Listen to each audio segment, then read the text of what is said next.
Hello friends, আপনারা সবাই কেমন আছেন? আশা করছি আপনারা সবাই ভালো আছেন। আমরা আজকে আরও নতুন কিছু সেন্টেন্স নিয়ে একটি ভিডিও তৈরি করেছি। যেই সেন্টেন্সগুলো একটি সেন্টেন্স দিয়ে কয়েকটি সেন্টেন্স কীভাবে তৈরি করা যায় সেই কৌশলটি যেমন শেখাবো, তেমনি একটি সেন্টেন্স দিয়ে কীভাবে কয়েকটি সেন্টেন্স শেখা যায় এবং অনেক সেন্টেন্স শেখা যায় সেটার কৌশল আজকে আমরা শেখাবো।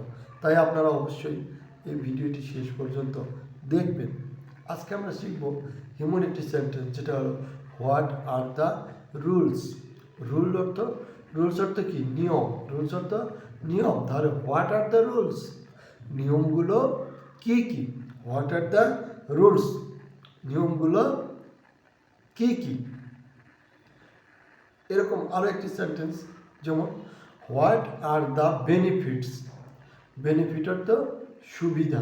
বেনিফিট অর্থ সুবিধা।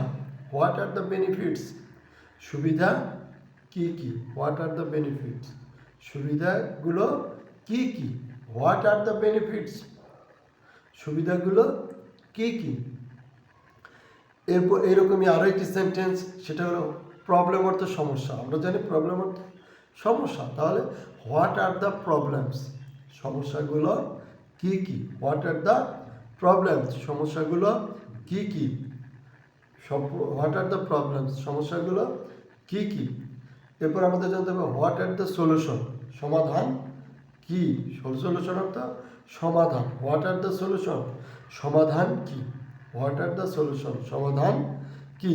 তাহলে একটি সেন্টেন্স দিয়ে কিন্তু what are the rules, what are the benefits, what are the problems, what are the solution, এই ইংরেজি সেন্টেন্সগুলো কিন্তু আমরা খুব সহজেই নিজেরা একটু প্র্যাকটিস করলে খুব সহজেই শিখতে পারবো।